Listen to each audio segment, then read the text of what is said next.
So today we'll discuss about the data model aspect of MDG. Okay, so just a quick recap what we discussed in yesterday's session. So we discussed about the architecture overview of MDG. So where you will have a kind of all the different components of MDG. We discussed it very high level. So in that one of the important kind of component is the staging area.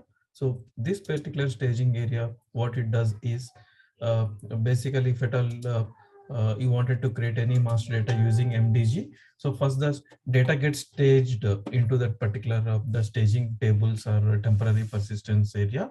And from there, after all the workflows, all the governance rules that we configured in the system. So once it go through all those things, finally, when the data gets actually pushed from that staging area to that particular your underlying Maramasi active area tables. Okay, so that is a basic difference when you are creating any master data using MDG layer, where you will have that staging area. Okay, so this is my MDG system. So where I have my ERP component. On top of that one, I have my MDG component. So this is my staging area. So whatever the master data that I create or I modify the master data. So that data, okay, in MDG. So this particular data gets stored into the staging area, and you will be having the actual ERP tables like Mara, all material master or plant related, or probably all that master data tables are available over here in ERP layer. So after all the workflow approval process and all that governance process, once the record, if the final approver decides that this data is good to go, then that is the time the data actually gets created into the ERP or actual master data tables. Okay, so that is where staging area is very important aspect. And whereas if you are creating any materials using MM01, or I mean to say without without MDG layer, if you are trying to create any master data using the respective standard transaction codes like MM01 or MM02, or else for customers or KNA1, or probably for vendors. So those respective transactions, if you are trying to create a master data using those respective transactions, that is where the data directly gets created into that master, the actual tables. Okay, so there is no concept called this staging the data and further enrich that particular master data, and then only for the finalized or only the reviewed records you have to move it to the underlying ERP table. So that kind of concept is not there if you are going through this creation of master data using the standard transactions. Whereas if you're creating the master data using MDG UI applications, so this staging area will come into picture, and from there all that data enrichment will happen, and then finally the data gets created into the actual master data tables. Okay. Now So this is no, sorry to interrupt. This is with a co-deployment. If it's a hub deployment, it'll be slightly different, right? in hub deployment also the concept remains same. Okay, so what happens is, now the only difference is, assume that this is my co-deployment scenario. So in case of co-deployment scenario, this particular portion, the portion that I'm highlighting over here, okay, so in this particular portion I have all these tables, and the master data gets created from MDG into this particular one. And here itself, I'll create my transactional activities. Like I'll create the sales orders, purchase orders, or any invoice documents, or any transactional related activities I'll be performing in the same system. I mean, in this particular same layer. So here you are using this particular SAP. So at the end of the day, this is one SAP system. Okay. So I'm using this SAP system for my master data purpose, and also I'm using the same system for my transactional system activities as well. So both are happening in the same system in co-deployment. You are right. So now when it comes to hub scenario, how it look like? Okay, so let me.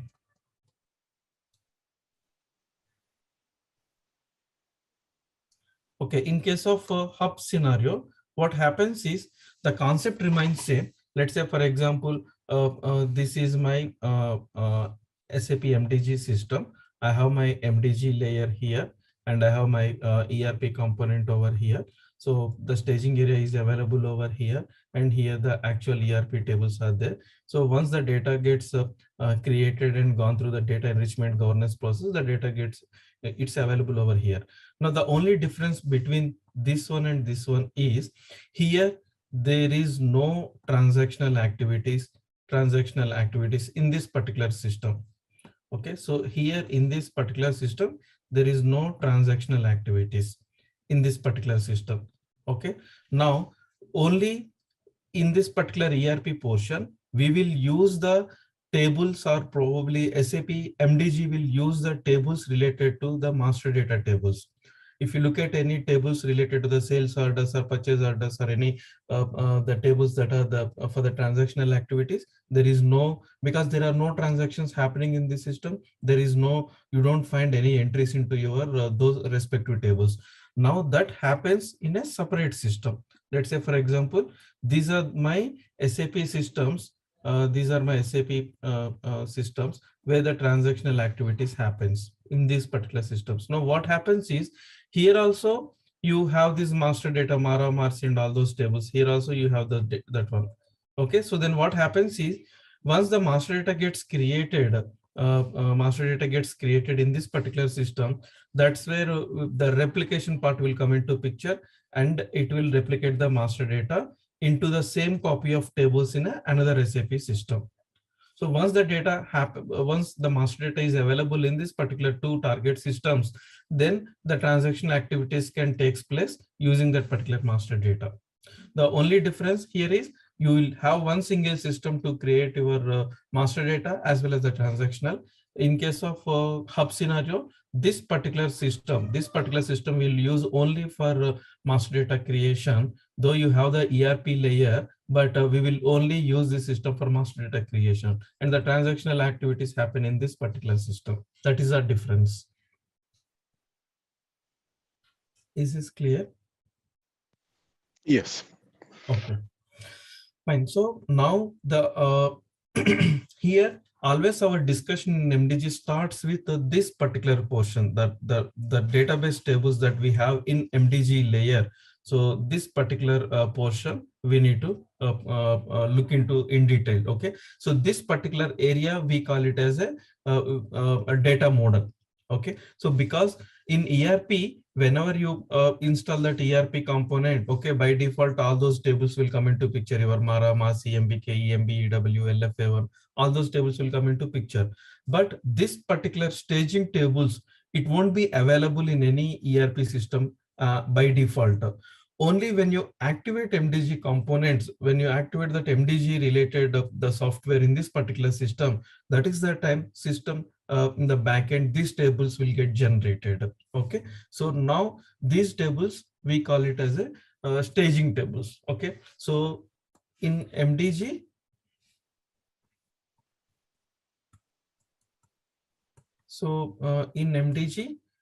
always we will have the staging tables. So we call this as my staging area. Okay, now these staging tables are SAP generates specific staging tables for specific master data objects. Okay, so you'll have one set of staging tables for material master, one set of staging tables for business partner, one set of staging tables for your finance objects.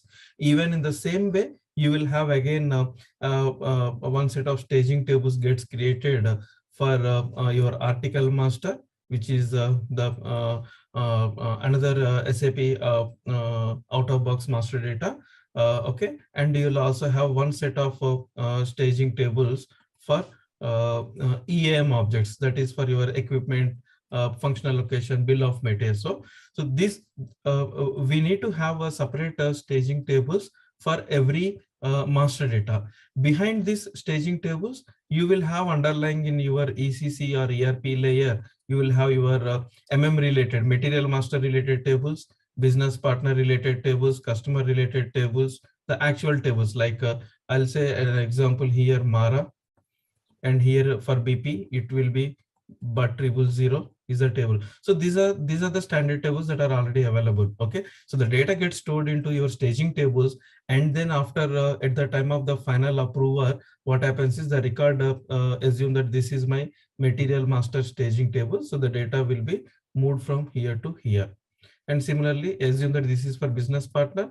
After activation, the data will move from here to here. So likewise, for every master data on ERP side, you will have the standard out of box the tables, and from MDG point of view, you will have the staging tables corresponding to every master data. And once the request gets created, the data will be moved to underlying the specific ERP tables. Okay, so this is the concept of at very high level. Okay, now what happens? This is not a single table. For material master, it is not a single staging table. You will have some group of staging tables. Okay, similarly for BP, you will have group of staging tables. Okay, now those group of staging tables. Okay, so in my MDG system, MDG system. So I have some collection of staging tables for material master. Okay, so those collection of staging tables, we call it as something called data model. Data model. Okay, so we need to create something called data model. Whether it is a if it is an out-of-box standard material master, this data model is already available. So we need to create when assume that if you are having a custom master data like plant master or company code or any master data, so then always the collection of staging tables will be represented with something called data model. So the data model represents your MDG staging area for a specific master data. Okay, so what are those data models? Okay, so these data models are already available for the standard objects. The name of the data model for material master, we call it as a MM. The name of the data model is MM. Similarly, the data model name for business partner, customer, and a vendor, the data model name is BP. Similarly, for finance objects, the data model name is OG. Similarly, for the data model name for article master is AR. Similarly, the data model name for EAM objects or plant maintenance or the Ethiopia specific objects for plant maintenance, we call it as a U1.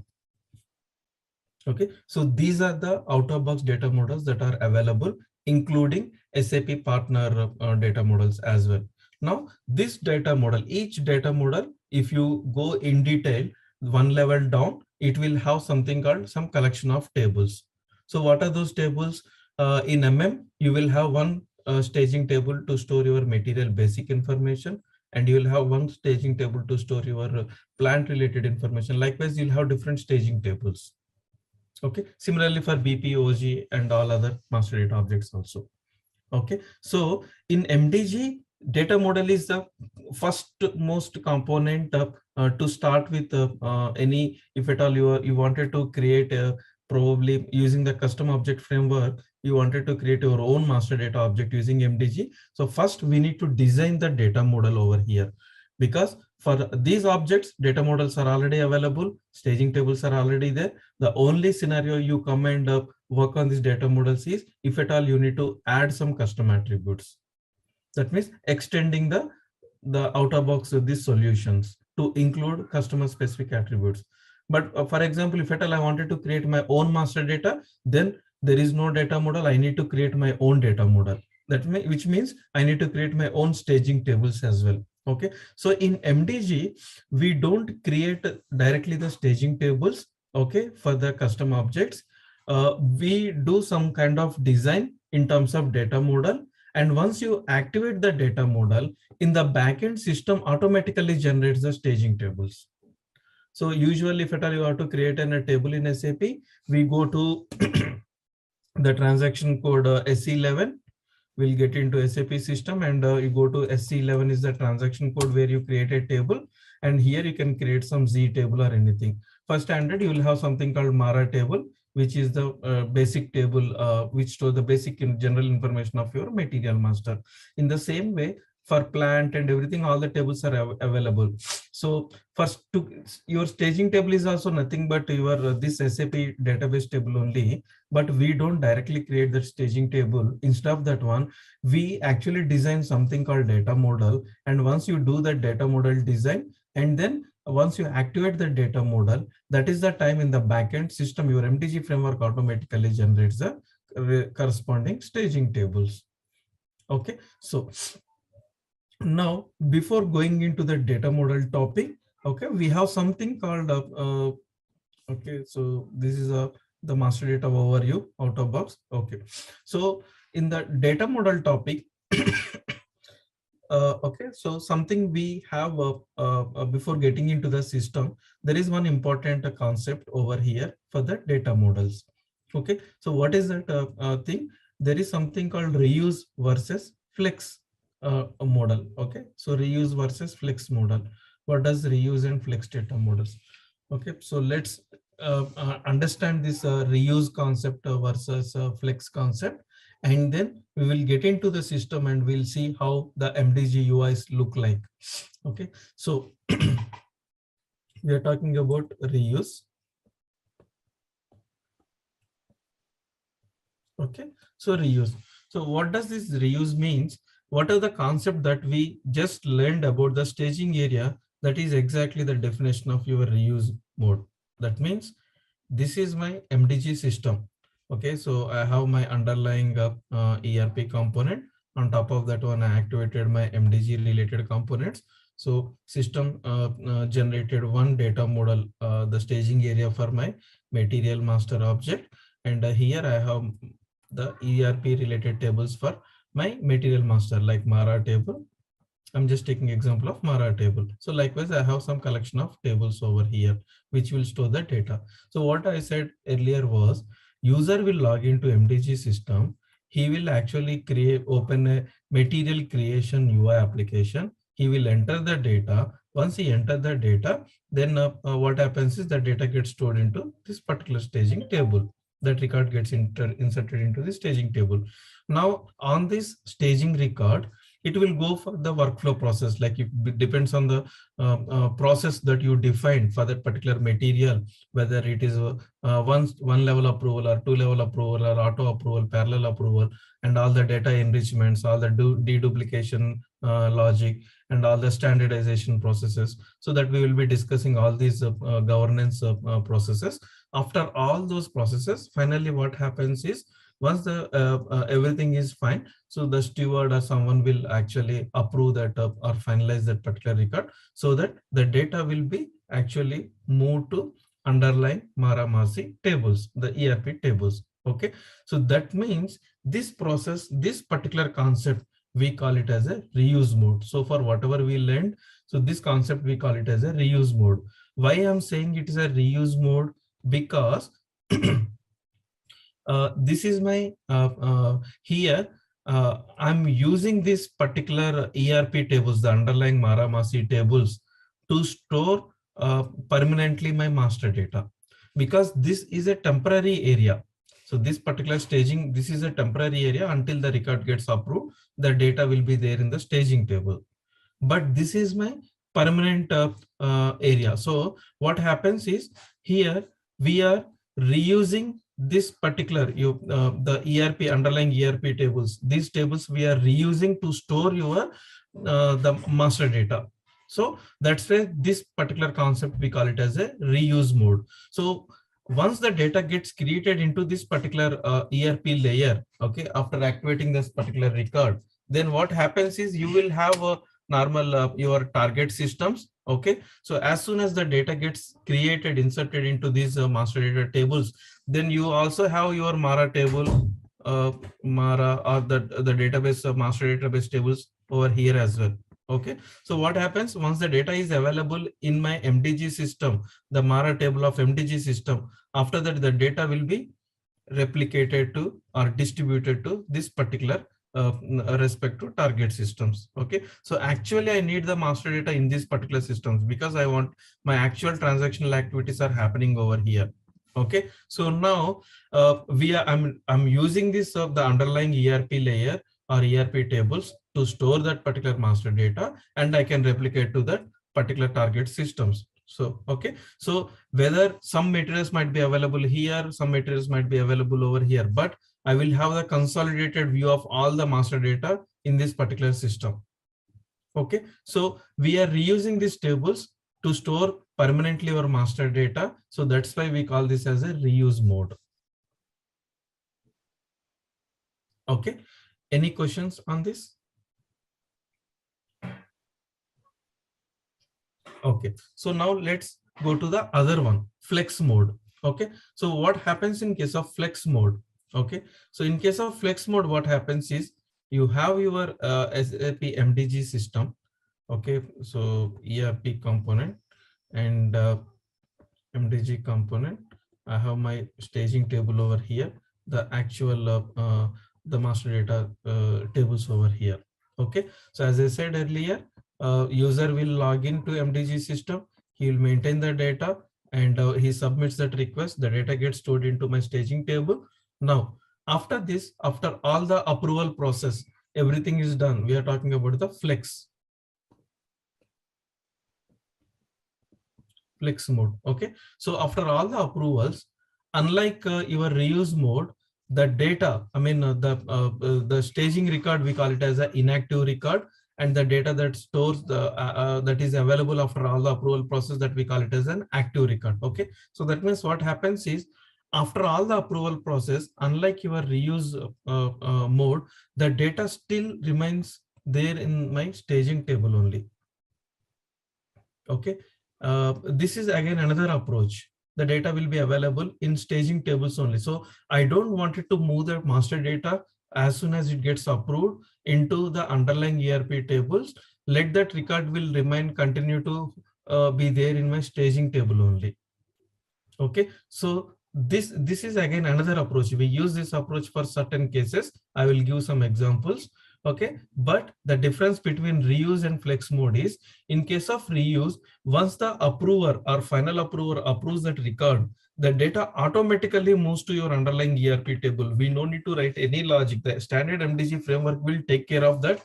If that particular data model is a reuse data model, if you create the data model, okay, as a reuse data model, then automatically MDG framework will ensure that it will move the data from your staging area to underlying ERP. Whereas if you are creating a data model as a flex data model, that means in this flex data model, what happens is your staging area is flexible enough to store your inactive record. Also, after activating that record, it will also store that active record. That means your inactive record will turn to active record, but it will continue to stay in your the staging table only. So that's where we call it as a flex mode. Whereas in reuse mode, the data will be removed from your staging table and it will get stored into your ERP, or we call it as this one, we call it as an active area. So this we call it as an active area. So the data gets stored into your active area in case of reuse mode. Automatically, in case of flex mode, your staging, the inactive record will turn to active record and it will stay in the same staging table only. Okay, so these are the two approaches. When you are creating any data model in MDG, you need to always think that, okay, whether this particular data model I need to design using reuse approach, reuse mode, or else using flex mode. Okay, so reuse is the data will be pushed to your underlying ERP tables. Flex means your active record will be there in your staging table only. Now the question is, okay, so if it is available in my staging table, then how the data will be replicated? Because ultimately you are using this MDG to create the master data. That is not enough. We need this particular master data in the target systems. So this is my target system 1 and this is my target system 2. So I need the master data in this particular target systems. I have the database tables over here. Okay. So as we discussed in case of reuse mode, there is something called replication framework. So we need to do that configuration for the replication framework. But what happens in case of reflex mode, the replication happens from here. So because your active record is there in your staging table. So MDG framework will read that active record and it will replicate that active record to the target systems. So that means by default, you don't get that active record into your ERP layer. Okay, so then, but always it is recommended, okay, it's an optional thing, but it is best practice, or it's recommended to also configure another self-replication in the sense, I can actually, how I am doing this configuration for the target systems, in the same way I will also do that. I will also do that self-replication, so that what happens is the data will be available also in my active area. So this is an additional configuration that is required if you are, so rest everything remains same in case of your reuse or flex. The only difference is in case of reuse mode, this happens automatically and your replication starts from here.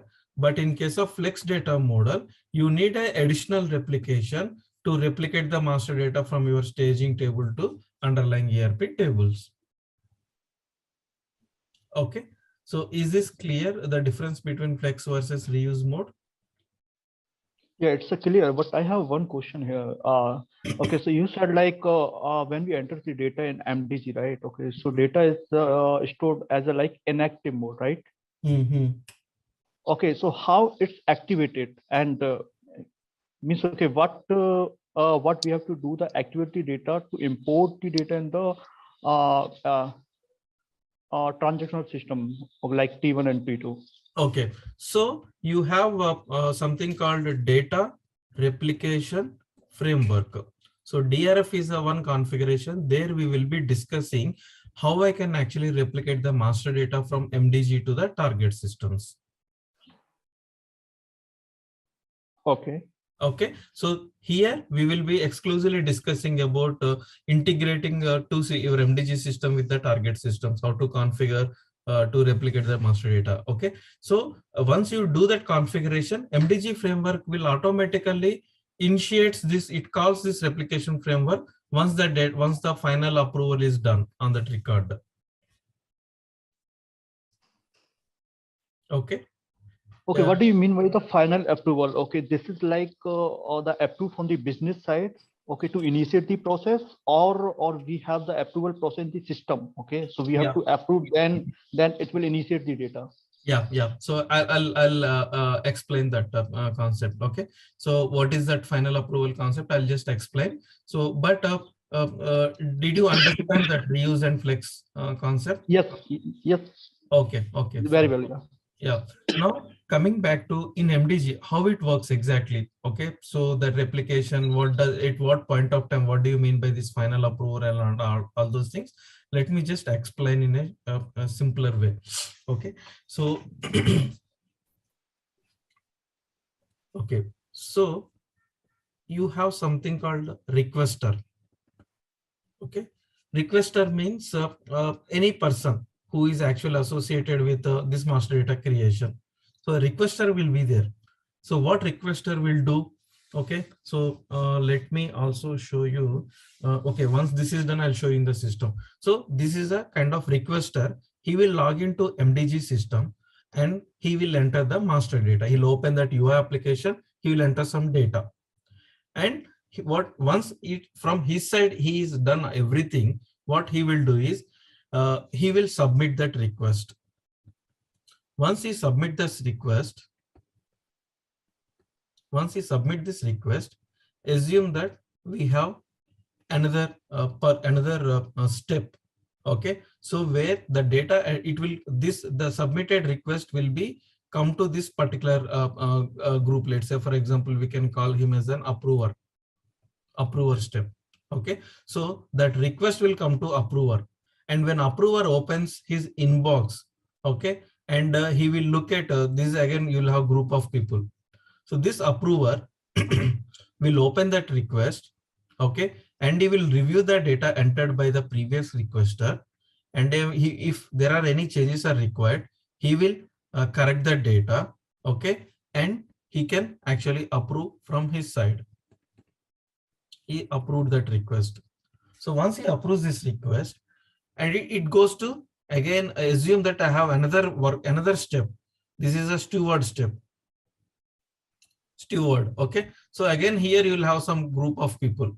And this steward, what he will do is he will review the data again. And if he feels that everything is fine, he will also done from his side. He will say, okay, approve. He'll also approve from his side. Then that is after that, MDG framework will initiate something called activation step, activation process. What does this activation process will do is, this activation process will read the data. Till now, the data is available in my staging tables only.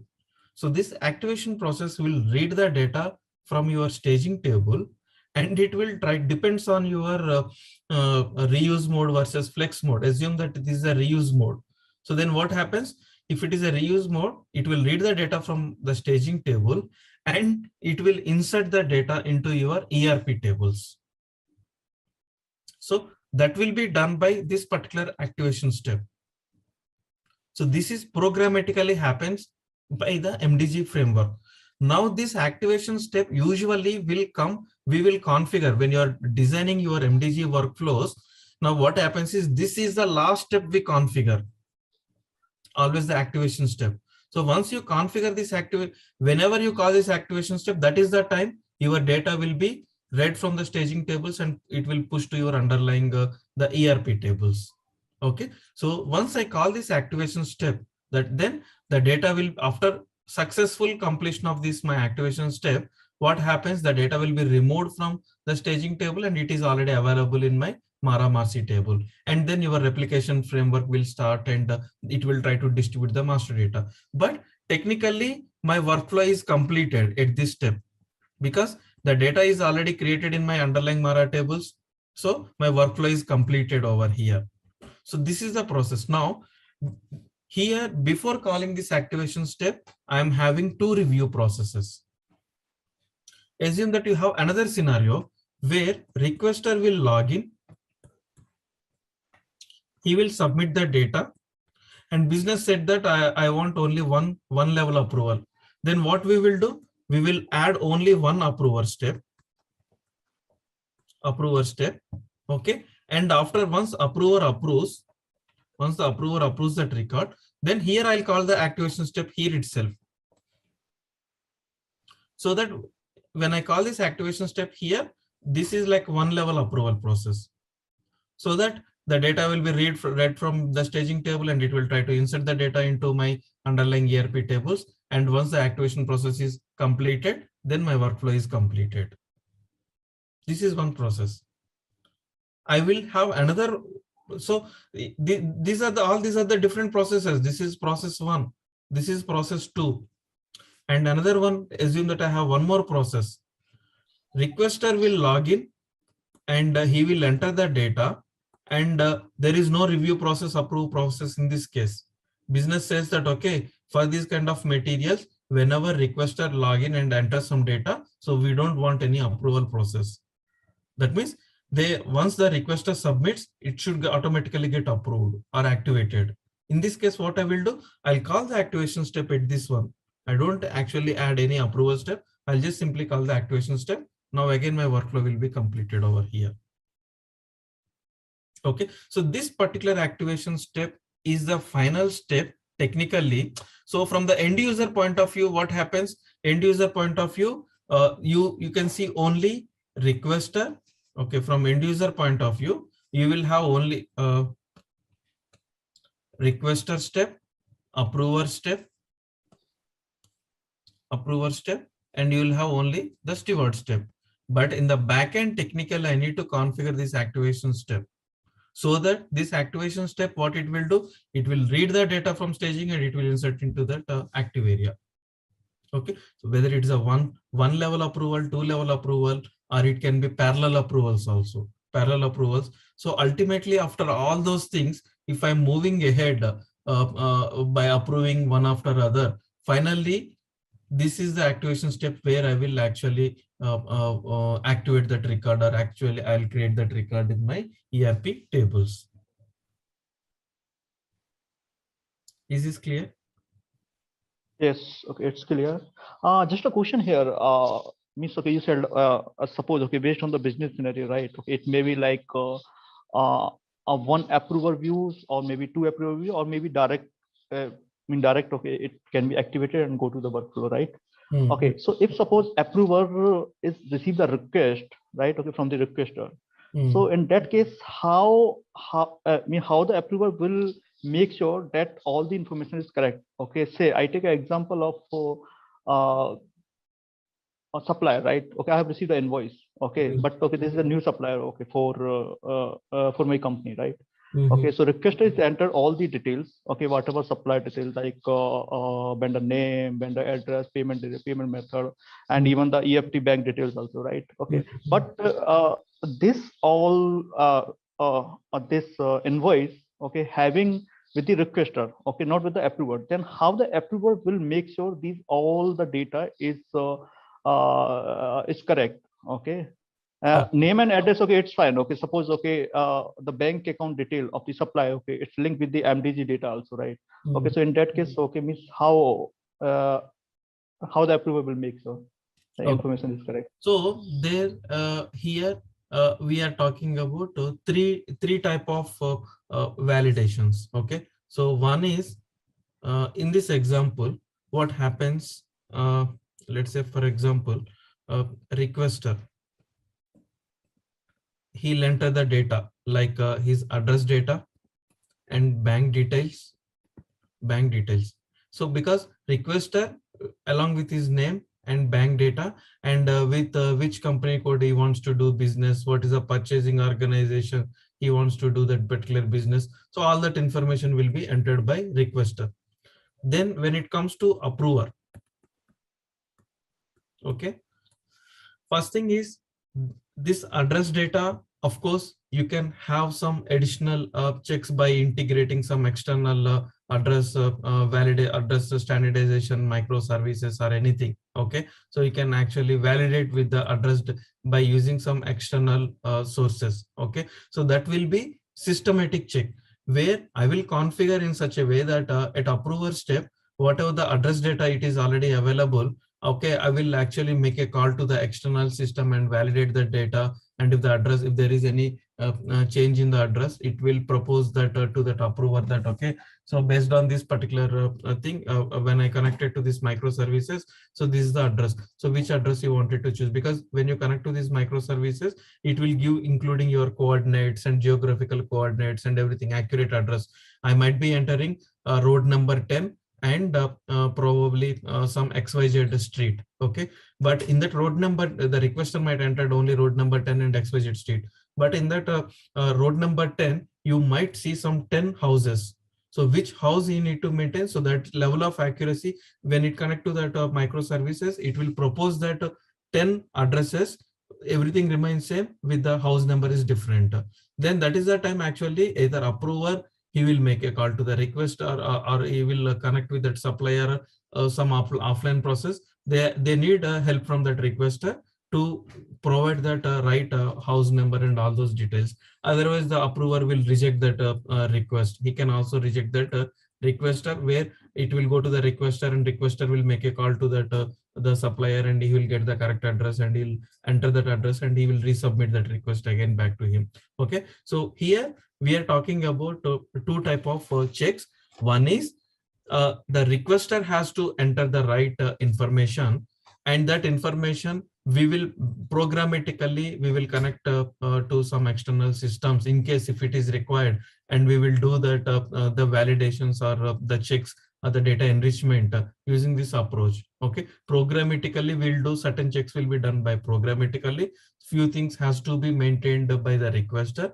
Now the third one is basically approver. The reason we are saying this particular person is approver, because he is an expert in this particular, probably a particular company code or particular plant location. He's an expert. Okay, so what payment terms we should derive for this particular supplier depends on the business that he is doing. What payment terms we need to enter, so this will be agreed upon between the supplier and the business. Payment terms, okay, these are the payment terms. Okay, what is the ABC indicator, or probably what is the cost center we have to use, what is the profit center we have to use. So these values, basically we will do some systematic derivations in the backend. Okay, if the request is for company code 1000, always you use this cost center CC01. Okay, and profit center is PC01.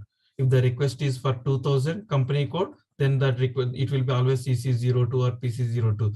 Okay, so these are the rules that we set up in the backend. Then what happens? Whoever actually creates a request and extends that request to particular 1000 company code, automatically this data gets updated at in the UI. Okay, the profit cost center and profit center.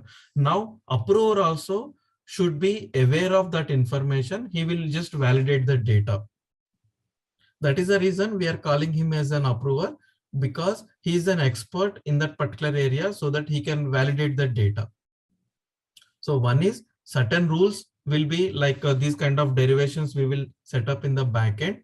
Okay, so we will configure the system in such a way that a few checks, few derivations we run in the backend.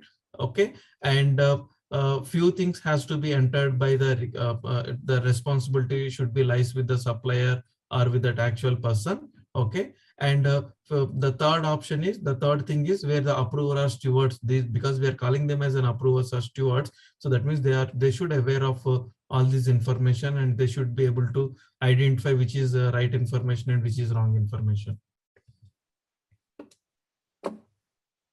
Does it answer your question? Yes, yeah, I got it. Yeah. Okay. Yeah, thank you. Yeah, fine. Okay, so now whenever I say in MDG, okay, so let's say for example in my MDG system, this is the ERP and this is my MDG component. So whenever I say this data gets actually activated, okay, so and that time it moves from here to here, that means you will have all your workflows like requester step, then you will have approver step. Okay, finally only when you reach to that activation, we configure activation step as the final step technically in the backend. That's where the data will be moved from here to here. Okay, so now at what point of time I'm configuring this work activation step, that is depends on the workflow that I'm going to design, whether it is a 1-level approval, 2-level approval, or auto approval. So based on that one, I will call this activation step. Okay, so we will be discussing these points in the workflow topic. When we reach to the workflow topic, that time we will be discussing how to configure these steps and how to call this activation step, what happens exactly at the activation step. So we will discuss all those points in our workflow topic. Okay, now just for your visualization purpose, let's have a look at how these MDG UIs look like. Okay, so if I go to NWBC, I'm going to NWBC. Okay, so NWBC is a launch pad where you can actually, if you look at, you can access the UIs. Okay, you can see here in that architectural diagram, there is something called, this is NetWeaver Business Client. This one we call it as a NWBC, NetWeaver Business Client. Okay, so there are other apps are also there where you can access using SAP Fury apps also. Okay, but let's learn about NWBC apps, because 90% of the stuff revolves around this NWBC apps only, and these are the Fury apps that are evolving recently, and we will look at very limited information we can actually maintain using Fury apps. Okay, but if at all you wanted to create a full-blown material with all the information, usually we go with this NWBC apps only. Okay, to access your master data or anything. Okay, so when you okay, so first thing is always we'll go to NWBC. The transaction code is NWBC. Enter NWBC, and if you usually in your project systems, it will go to directly to that NWBC homepage. Now, whatever you can see here, all these are the different roles. Okay, roles in the sense of there are certain business partner related roles are there. Then you can see here for customer related roles are there, and business. Then you will have something called MDG finance related roles are also there, and you will also have something called material master related roles are also there. Different roles. So these are the out of box roles that we get, like requester role will be there. You will have specialist role. You will have default data steward role. So admin role. So these are the, we will talk about all these roles little later. Okay, now the home page for your business partner, I'm just going to the business partner home page, SAP MDG BP menu. Okay, so once you go to this particular BP menu page, this is your home page for your business partner. Usually we create a business partners using the transaction code in ECC. The transaction code is BP. When I go to BP transaction code, so this is my BP transaction code. This is my the SAP GUI based transaction code where I'll create a business partner over here. Okay, if at all I wanted to create a business partner as an organization, you can select here. You have option BP as an organization, person, or group. So this is a place you will enter okay, business partner name, address, data, then all these different views you will maintain specific to business partner. This is your SAP the standard ERP based application. Okay, but when it goes to MDG, so this is a home page, one stop for all your activities related to business partners. What are the things that we can do? I can search for a business partner. Okay, and all these are the search applications. And if this is for your to perform mass operations on business partners, you can perform mass operations over here. So there are multiple links are there over here. Okay, and you can find your inbox. So this is my change request inbox, or probably you can look at the change documents, change history of the business partners. You wanted to search for a particular business partner, what are the changes for this business partner has gone till today. Okay, so this is the change document related information you can fetch over here for every business partner, right from the creation till today, how many changes it has gone through, and who changed, when, what changes he has done. So all those information will be available in MDG. Okay, so all that information is available. Okay, so you can access all the change history of the particular business partners over here, and there are certain analytical reports are also there, out of box analytical reports. So this particular section talks about the analytical reports. When I say analytical report means all your workflow processes. Okay, whether it met SLA, how many partners created in last 1 week or last 1 month, how many of them are approved, met SLA, how many of them are not met SLA. While you are creating a master data along with the workflows, you will also associate some SLAs. Okay, so this is a high priority request and it has to be approved and completed within a 1 day. This is a medium priority, it has to complete within 2 days or 3 days. So when you define certain SLAs for every workflow processes, you can actually extract this here from here, that how many of them met SLA, not met SLA, and all those things. Okay, you can analyze this one. And also this talks about your data replication again. So this complete configuration talks about how you wanted to replicate the master data from one system to other system. You wanted to do an ad hoc replications. Once you approve that request and activation is done, then you saw that that data is not yet moved to the target system, so due to certain reasons, then you need to do an ad hoc replication over here. So all those the tools that are related for your replication process are available over here. Okay, and data transfer is again this is just loading the data into your MDG system. Bulk loads you wanted to do into MDG system, or you wanted to export something from MDG system, there are certain apps are also available over, tools are also available over here. And it shows you on the right hand side, change request is kind of a concept we will discuss a little later, but this is tightly associated with your master data creation or change process. Okay, how many requests you approved, and how many requests you rejected, how many of them are still pending in your, how many of your requests are still not yet approved. So you'll see the complete information over here. And in the down, it is with your participation, you as an approver, or you as an requester, or you as an steward, how many of them are there. So this is with your participation, and this is with how many you created on your own. Okay, so you can see all those information. And on the left hand side also you see some kind of the same information is available on the left hand side as well. Okay, so now if at all I wanted to create a business partner, okay, so I don't find that create business partner link directly over here, because as per MDG what the MDG principles always says that before creation of any master data, you should look for that data if it is already available or not. Okay, so that's why SAP intentionally didn't add a link over here that create business partner or something. Only they provided an option to search for a business partner. Okay, but that means it makes mandatory that you need to go to this link at least. Okay, so I'll access this link. I'll click that link. It will take me to that search business partner. So you will get a search application over here. Just taking some time. Yeah, so this is your search application. So this search application exclusively defined for business partner. Okay, now in this application divided into two parts. The top part, till you can see here, this particular top part is your search criteria.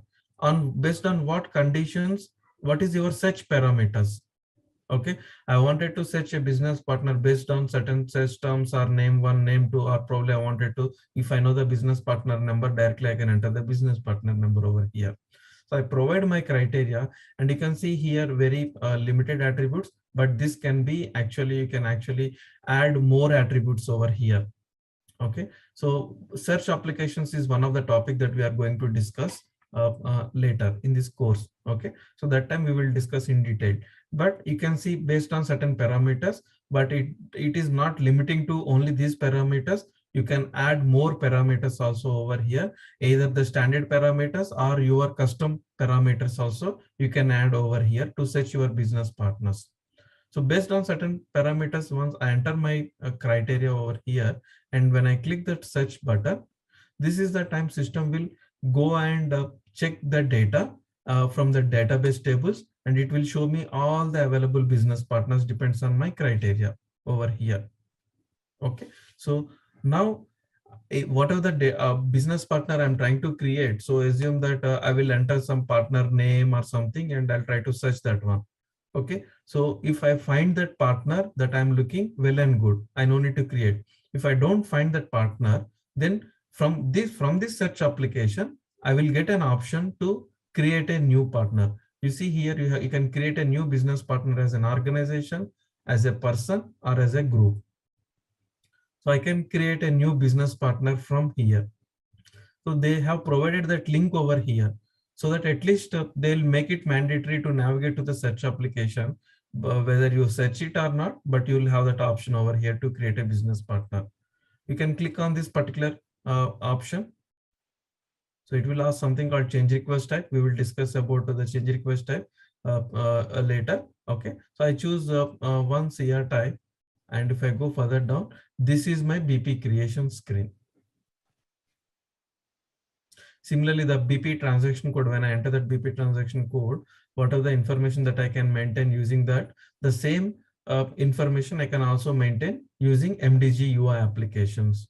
So it will take me to that MDG UI application where I can maintain all the business partner data over here. So now you can see your business partner data, your partner numbers. You can maintain the partner, business partner group name, then its search terms or business partner type. The address related information you can see here. I can maintain the business partner address related information. Then if it is an organization related data, you can maintain all multiple addresses as well over here for the partner. Okay, you can create whatever. This particular one is a default address, but it will allow you to add more addresses for the partner. You can maintain the partner bank related information, bank country, bank key, bank name, all those information you can maintain over here. And the tax related information you can maintain over here. So all this information is you already have in your BPT code. If I go to BPT code, you can see here you have that identification control. All this information is already available over here. So the same information also available in terms of, this is a SAP GUI based transaction to create a business partner. This is MDG web based UI to create a business partner. Okay, so once I enter all this data, what I will do is I'll submit this request.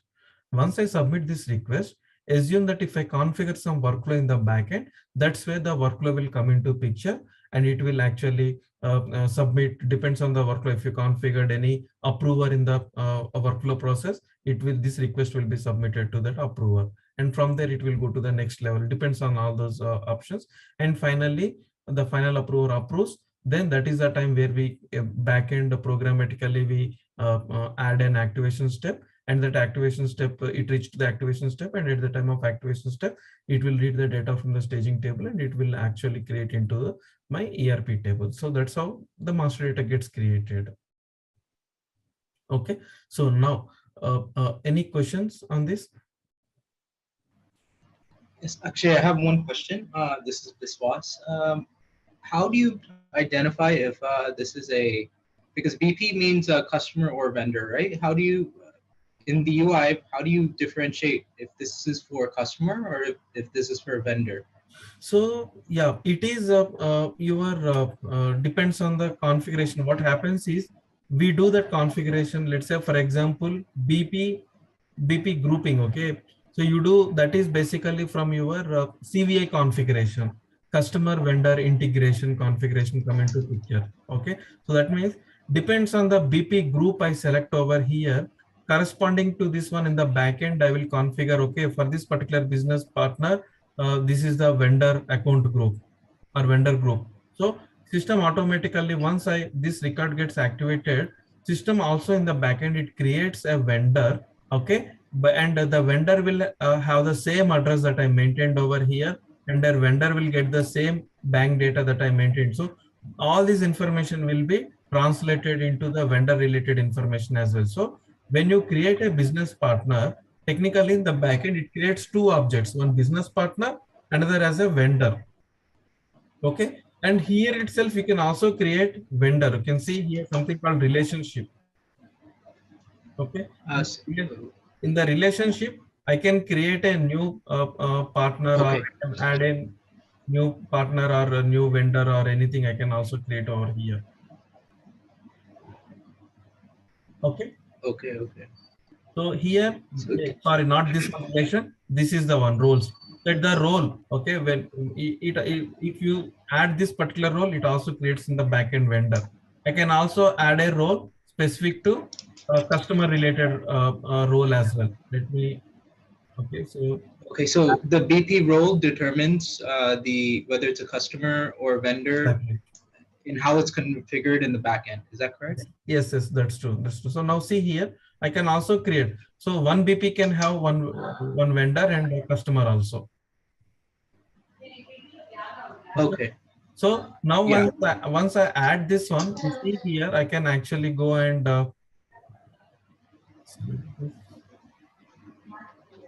once I complete all fix all these errors, right? So then from here I can navigate to the vendor page and I'll maintain all the company code purchasing or as well. Okay, so we'll see that the demo in the system, but from here itself we can create a business partner and a vendor, customer, everything. Okay. Okay, so fine. We will go through this each and every object a little later.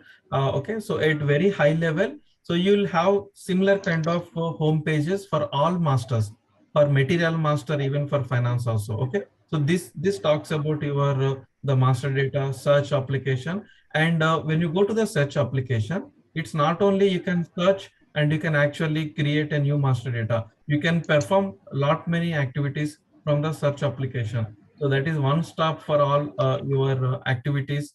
Usually these search applications are equipped with all those kind of functionalities that you can, operations that you can perform on this master data. Okay, either I can create a new master, or I'll select this particular business partner and I can block this business partner, or else I can actually mark for delete this business partner, or else from here itself I can actually look at whether this business partner is replicated or not. So I can look at the status, and if at all I wanted to replicate on ad hoc basis, I can also do that replication from here. Okay, I can also copy this business partner. Okay, if at all I wanted to look at this particular business partner information, you can just click, this is your business partner number, just click this hyperlink. It will open up in a window where you can actually see the details of this business partner. It's a display mode.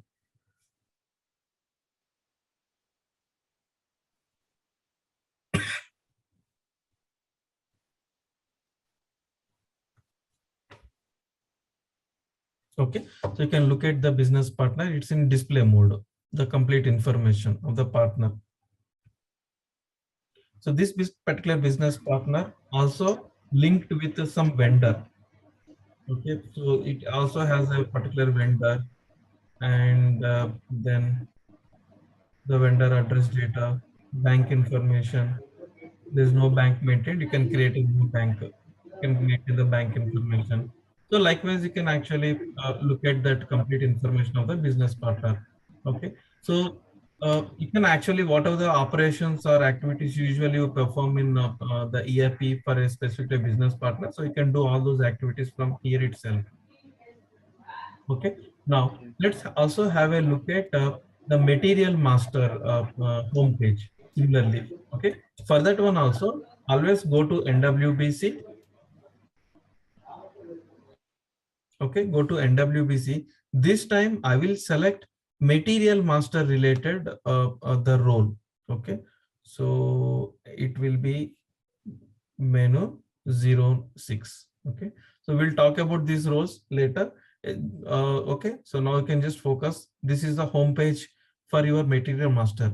So it's the same thing, the same look and feel over here. Okay, if you look at if you remember that in one of that discussion in MDG introduction topic, we discussed about one of the important point here, consistency. Consistency means whether it's a business partner, material master, the home pages look like same, the UIs look like same, the approach look like same, everything. Only you will have the application object specific data will differ. Now here also it's the same thing. You have some such applications for material master. Of course, SAP provided directly creation of a material here itself. If I click on this one, it will take me to material creation screen, or else I can change an existing material, or I can perform mark for delete an existing material. But these links are not actually mandatory here. All these operations you can also do from such application. If I go to such material, okay, so again the same thing, like you have your search criteria and you also have your results. So based on, you can search based on all these attributes, material attributes. Okay, you can search based on authorization group, unit of measure, material numbers, material group, material type. You can search, query your data using all these options. Okay, and you can also include your custom attributes as well over here. Okay, and you can also search based on the classification also, based on your class characteristics. So you can provide your class name. You can also add characteristics. Based on the characteristic values also you can search the materials. So you have all these kind of thing over here. So once you search your materials, you get the response over here based on the matching. Let me use HANA search.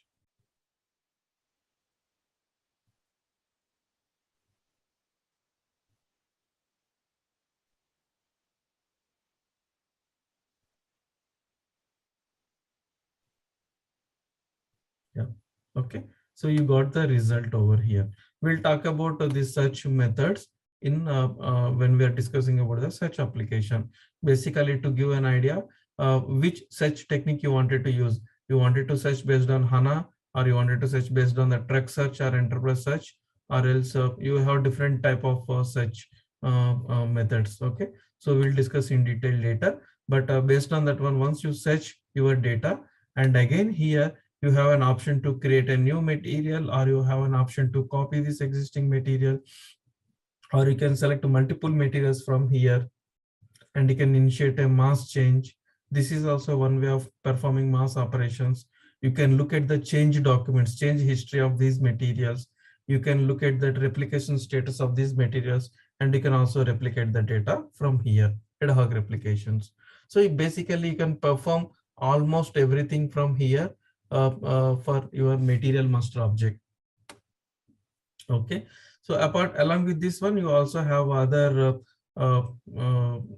the your mass for the links or the tools or applications for to perform to support your mass activities, and you will have your change history and your inbox, and you will have the analytical same analytical reports. It also they provided the links, and you will have the applications to support your replication activities, data replication activities, and to perform your bulk loads into the system. Okay, so all these things individually also provided over here in the left hand side panel, where you can actually search, create, change, mark for delete, or you can perform the mass operations. You can look at the change documents, you can look at your analytical reports, and this is your data replication related config replications and data transfers. So pretty much you'll have all those links over here. Okay, now what happens is depends on the business, the user role, we hide some links, we restrict the required authorizations over here, but this is a complete exhaustive list that usually SAP provides. Now from here we copy this role and create a custom role. There we remove unnecessarily links for a requester role, and for approver role we'll add the required ones. So we'll play around with this homepage, but this is the starting or a base for us to perform any activities. Okay, similarly if I go with the finance or anything, I'll have the similar kind of home pages, and we can also build home pages like this for our custom objects as well. Okay, so any questions so far? Is this clear? Yeah, it's clear. Oh, now let's have a quick look on one of the workflow process, how it look like. Okay, before getting into our data model topic. Okay, so I just created one simple custom object for I'm just trying something and I just created. So this is a custom object. Okay, similarly how you have seen that for the material business partner, the creation screen, right? Similarly, this is my custom object. So I'm just creating one custom object. This is, I call it as a QR kind of thing. Okay, so I'm creating one material over here. Basically, I'm creating the S screw. Okay, 201. This is my material number. I'm giving some material group. This is my okay, material group, and I'm just entering my the industry. It's an engineering one. Okay, so I'm just creating a simple material here. Okay, so let me enter some mandatory information over here. Okay, after this I'm at a requester step. So this workflow I configured like this. I'll draw this now. Okay, so I'm at a requester step. Okay, and as a requester step I entered some data, and I maintained some data. Then once I hit the submit button, it goes to approver. Now approver will have two options. Approver can finalize. I mean, these are the names of the buttons that we provide. Finalize changes, or else probably reject. So the name is different, but the thing is ultimately whether he will convey his action by clicking either of these two buttons. Once he completes his action, it goes to again approver 2, and approver 2 will have an action like activate or some, I will give some button name, and or else approver 2 also can reject this request. He also can reject this request. Okay, once approver 2 approves, okay, then this is the time in the backend I will initiate the activation step, and the data will get created and the workflow will be completed. Workflow will be completed over here. Okay, so now from the end user point of view, you can only notice I'm at the requester step or approver step and this one. But once this is the where user will take an action, this is the final step where user will take action from his side. After that, rest everything is a background process that we are going to trigger through workflows. Okay, now just look at this, how it look like. Okay, so as a requester, I entered some data. Now I can submit my request. So once I submit my request, in this workflow, what I have done is it goes to the next level and my name assigned at the next level also. So that means I'm acting as a requester, I'm acting as a approver 1, I'm acting as a approver 2. So now because the requester is submitted, it comes to the approver 1. Okay, when I do a refresh on this one, now see here, now I got these two options. Now I'm at approver stage. This request is at the approver stage. Requester's thing is done. Now I'm at the approver stage. You can also look at the workflow log also at the top. You can see the workflow log. When you click this workflow log, okay, it shows that, okay, now it is pending at this is the approver name. It is pending at this particular person, and it is ready for him to take an action. Okay, now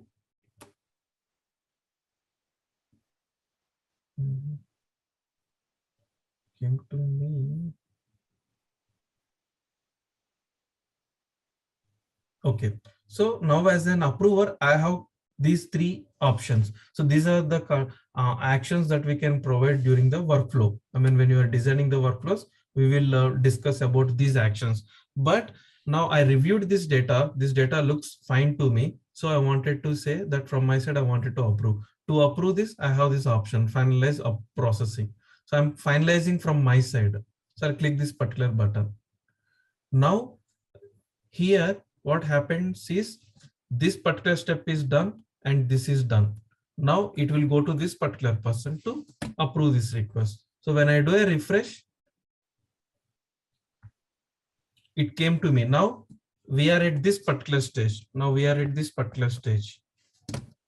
Okay, so you can see as an approver 2, I have got these two options. I can also look at the notes actually. If the previous approver or previous person maintained the persons, I mean, they can maintain some notes so that as a text for that next persons for approval note or anything, and you can also add some attachments so that to support this particular material creation or change process or anything. Okay, so we will go to all these details in detail. Okay, now at the approver 2, I can also look at the workflow log. If I click this particular button, it will show me that, okay, so approver 1 is already approved. So his action is completed, and what action he has taken, it shows me. He actually finalized that process. Now it is pending at approver 2. Approver 2 also, it's a my name, right? So that's why it is showing my name. Now it is ready with me to take an action. Okay, so I can look at these workflow logs. After that, once now approver 2 is the last step. Okay, so once approver 2 approves this request, okay, so that means, okay, here once if I approve this request, so this is the time what happens, that record will get activated. So in the workflow, we will, after this step, we will have an activation step. We call that as an activation process, and that process will get triggered, and the record will get created in the backend ERP table. So this particular creation process is done now. Now this material creation process is done. Okay, I can also look at okay, I can also look at, yeah, just for it to hold for 2 minutes. Okay, so if I go to my change request, so this is the request that I just created it today, and the status is it is final check approved. It's already approved, this request. And what is the material number I created? Screw 201. Akshay, I just have one question. Yep. So let's say I'm approver 1, you're approver 2, right? Yes. So if I approve and then you do the final approval, it'll only show your name, or it'll also show my name? Where? In the my change request, the screen that we're on right now, it'll show your name as. Yeah, it will show that always it shows that who actually, just give me 1 minute. Sure. Okay. So you can see here the request always created created by person and finalized by person. Okay, created by and finalized by. Intermediate approvers you don't see over here. For that one, you need to go to this workflow log. Okay. So in the workflow log, it'll show intermediate also. Yes. You see, now if I go to this workflow log, right? it will show that approver 1, what is his action, and if I go to you can see approver 2, both actions are completed. I just have a question with the audit trial. So if there's an audit trial that's conducted, Yes. it'll show the intermediate as well as the final approver, or it'll show only the final So approver? audit trials, what actually audit trials it contains is the person actually who approved that particular the request, and it also shows these workflows and everything over there. So it gives that change request numbers. We will discuss the change request concept a little later. So it gives you all information, who are the approvers, what is the old value, what value he changed, everything, right from requester, intermediate approvers, and final approver information. Everything will be available there. Okay, thank you. Okay. So, any other questions? Okay, just a question, okay, regarding the parallel approval. Okay, suppose on the level 1, okay, so now you have only one approver. Okay, if suppose like 2 approver or 3 approver, okay, so in that case, how it will approve, and No, who we will be will the like? see. I'll show you the parallel workflows when we reach to the parallel workflow topic. There we will discuss in detail about the parallel workflows, sequential workflows, and everything. Okay.